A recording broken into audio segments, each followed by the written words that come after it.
Liberty Classical Academy was founded to be a highly academic school and unapologetically Christian. If you look around the Twin Cities, you find that we have a lot of options in education. There's public schools, there's private schools, there's charter schools, but in many cases you can find schools that are either highly academic on the one hand with no Christian worldview, or you can find schools that have a strong Christian worldview, but the academics are just okay.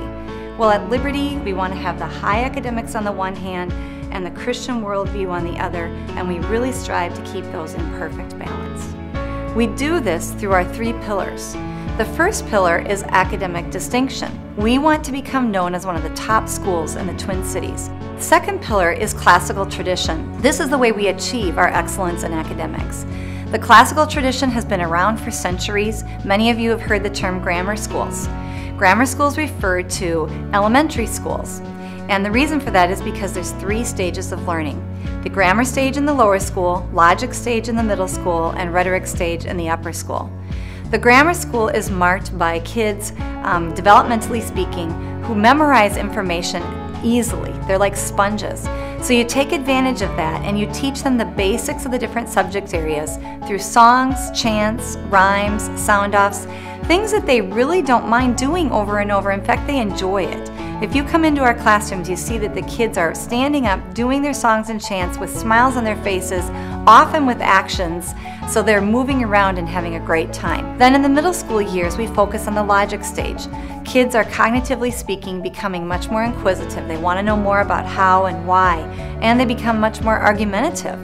So at that point, the goal is to teach understanding of the subject. We do this by introducing formal research, and the kids are doing a lot of compare and contrast exercises where they have to know a lot about both issues before they can really compare and contrast them. And then additionally, we do formal logic classes in 8th grade. The kids are taught how to recognize illogical fallacies and how to formulate logical arguments. Then the upper school stage is called the rhetoric stage. And in the rhetoric stage, the kids are naturally becoming more independent. They're starting to form their own opinions, and they're starting to separate from their families and become adults. So again, we take advantage of where they're at cognitively speaking.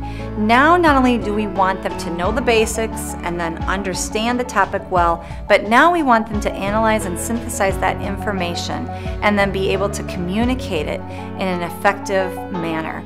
And so we do this by having the kids do lots of debates. They write and do speaking, and then also we give them 2 years of formal rhetoric training where they're actually taught how to speak and write eloquently and succinctly. And then our final pillar is the Christian worldview. Christian worldview is extremely important to us. We want our kids to understand what they believe and why. We don't want to be telling them. We want them to be finding out for themselves. The way to do this is by showing the kids all the other religions of the world and worldviews of the world. And this way the kids can ask the tough questions and know what they believe by the time they graduate from high school. So our goal is for the students of Liberty to engage the culture for Christ, to take all this education and training and not be afraid to stand up and speak truth. So our hope is that you will come to Liberty and find out for yourself why this is such an excellent program and what it can do for your child.